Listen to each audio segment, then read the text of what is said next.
So I want to ask you something because I can see from the journey that there's a couple of decision points, right? And some of the people that are watching, they're like a lot younger than yourself. And, someone who's just done, for example, like 4, 5, 6 years of medical study, they're thinking, I've just done this whole study. Okay, I know that medicine is not for me.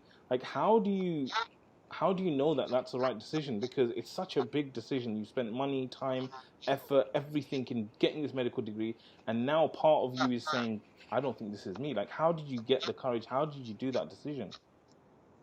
As I told you, the choice of a profession in Pakistan is mostly it is dependent on many factors: your parents, your society, your personal choices, things like that. So I was a good student, and I got good marks in my, FSC examinations, and so natural choice was going to medicine. But uh, during the course of time, 4, 5, 6 years, as you mentioned, I realized that I will become a doctor, but that will be a modest one.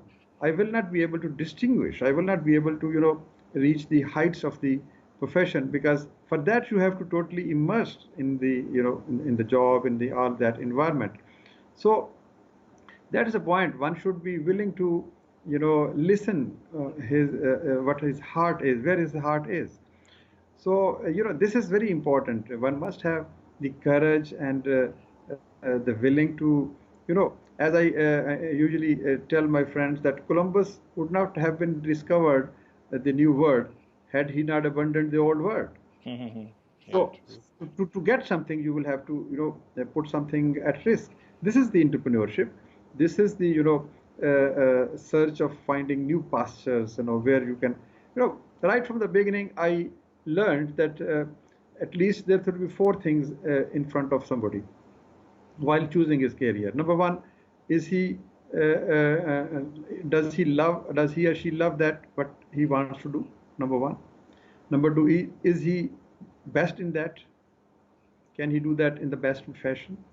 Number three, is there for him the risk halal in that profession? And number four is that useful for society? So these are four factors which should determine your career, the choice of your career. Do you love your job? Can you do it best? Is it have some risk halal and good money? And is it useful for the society? So we can choose either of these only. You can choose that if it has something more money, or it is extremely useful for society, or you can do it the best, or you love it to do that. So you can choose a profession solely based on any one of these dimensions. Mm. But lucky is the person who has all four things, you know, converging, and that is the point one should try to achieve. So luckily, I got three things: that I love this job and I can do it best, and this is good for society. And Alhamdulillah, God gave me some different, revenue avenues to earn my livelihood. So this is how I was able to. Wonderful, wonderful. I really like that advice, especially for those of the people that are making their decisions now.